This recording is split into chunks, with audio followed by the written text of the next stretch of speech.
Today, we are once again talking about duplicate one of ones, and no, it does not relate to Topps, which is a big surprise. It actually relates to Panini with 2022-23 Basketball Spectra. This is very interesting because we have a set of duplicate nebulas. Now, there's a few things here with this story that is quite shocking. It's quite funny, the coincidences that I'm about to talk you through. So please just bear with me as we do go through those. But what I really want today is to try and get some help from you guys to understand how big of an issue this actually is, i.e. is it similar to the levels that we've seen with Topps, with the buyback program needing to come in, or is this going to be a one-off? There's a few things I want to talk to here, so please just bear with me. Now, these were actually both hit by the same breaker, Rip Hamilton Rips, and it doesn't seem to be many people talking about this.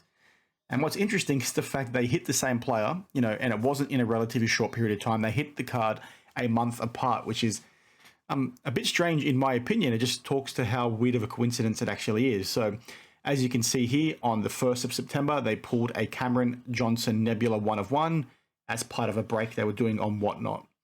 Then literally just over a month later, on the 3rd of October, we pulled a second 1 of 1 Nebula Cameron Johnson for the same person, right? So it's not just the same breaker hitting the same 1 of 1 across two separate breaks across, a month.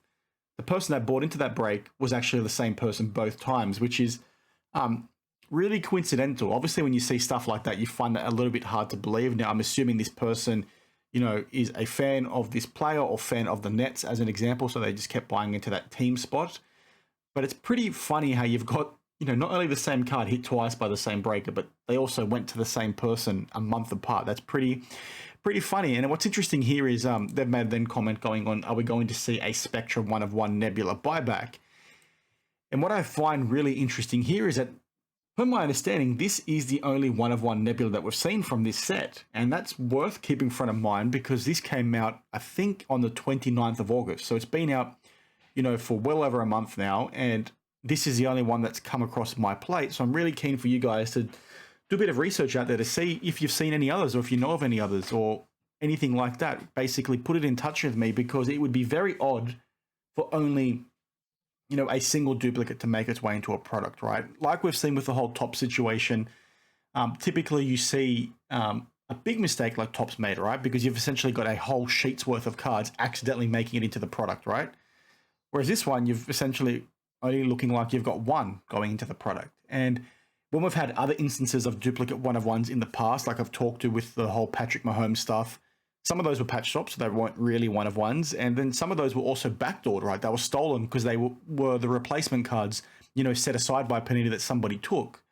What's odd here is that both of these cards made it into a sealed product, and they were both very clearly opened up on a Whatnot stream. So it's not like, someone was doing hanky-panky out at Panini, right? If you were thinking that somebody intentionally put this card in there, right, to try and steal it or something along those lines, the lengths that person would have to go to make sure it got to this break and make sure it got to that buyer would be pretty extreme. So I just find it odd that it's sort of ended up into that box, right? So it sort of cuts out the whole conspiracy theory around this being, intentional, somebody backdooring it because, like I just said, it's been opened on camera in both instances.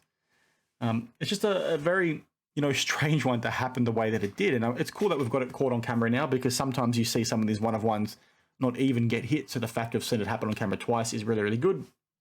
So I'm really keen, like I mentioned a bit earlier, for you guys to do a bit of a deep dive. If you've seen any breaks that you've been in and you've seen this happen, or you have mates that have had a duplicate 1 of 1 shop, let me know because we need to get to the bottom of this, right? If this is something that is a big problem, like we saw with the whole Topps issue, then they need to be doing some sort of buyback or some kind of program like that to make this right?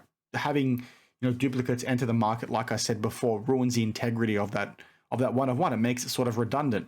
The buyer or the person in the break that won the cards is a bit lucky in this instance because he got both of them, so he can sort of control the market. It'd be curious to see how he goes about presenting the fact that there's 2 of them when he goes to sell a card. It would be extremely dishonest of that individual to try and sell one of those cards and not disclose the fact that there's a second one out there that he in fact owns. So again, if you see something like that happening, please let me know because that's some pretty poor behavior in my opinion. But to sort of backtrack a little bit to go, hey, how did this box get in there?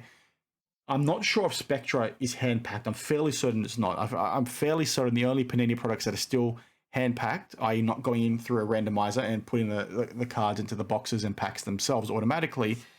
I think it's just NT, Flawless, and maybe Eminence are the only ones that are still hand packed by Panini. Someone please correct me if I'm wrong down below, which would mean that it would be odd for this card to sort of end up in there and no others, right? So given the fact that it likely is machine printed, then does that tell us that there's more cards out there? I think the likelihood of that is greater than it not actually happening, right? So I just mumbled through a bunch of words there, but you guys get the gist of what I'm trying to talk to here.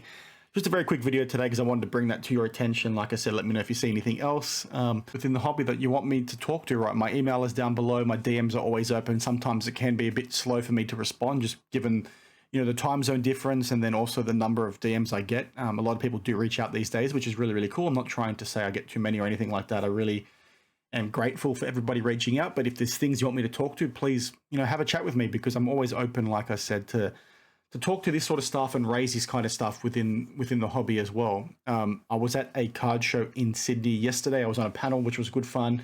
I've got no footage or anything. I didn't have time to record anything, but it was really good fun. I did, in fact, sell some cards for a little bit of a loss, but sometimes, guys, as I've talked to before, and as you guys do well know now by talking in the comments and participating within the hobby, sometimes you need to sell, even if it's a loss, just to get that cash back in hand and put it into something else, right? There's ups and downs. It all evens out at the end of the day, but just wanted to tell you guys I was at that show. So if you do, have any questions on what shows are like in Sydney, I'm also happy to answer those in the comments down below, or maybe do a video talking to it specifically if that is of interest. Another thing that I'm actually interested in getting an opinion from you guys on is whether you're keen on me maybe talking to some of the things that I like to collect a little bit more. So I do videos like that every now and then, but sometimes I'm a little bit hesitant these days to talk to it because nobody seems to click on them. They want this kind of news and scammy kind of reporting from me, which is perfectly fine. But there's a few things I want to talk to, specifically related to Flawless Soccer and why I think it's the best set of all time, why I like to collect it, what it means to me, where I see the value for that, long term, and why I'm chasing it. So if you're interested in that, I'm happy to talk to it. I did touch on some of those talking points in an interview that I did, or a video I did, I should say, with DPZ Dennis, who does some content on the Sports Card Dad channel. I'll put a link on screen now and put the link down below. It was a really good chat, a quick one, about 40 minutes, but we spoke to some of that stuff, right? Why I like to collect match-worn stuff as an example and all that sort of thing. So if you guys are keen to hear about that, I've already done videos on it, but I'm really keen to talk to Flawless Soccer. So if it does interest you, let me know. And if I get enough people saying yes, I'll just put the video out there. I think the vast majority won't click on it or watch it, but that doesn't really bother me all that much. I just don't want to be putting content out there that you guys are offended by or getting annoyed because it's, coming from me when you're coming to me for news and stuff like that. So it is what it is. Just let me know your thoughts down below. And as always, I will see you in the next one. Cheers.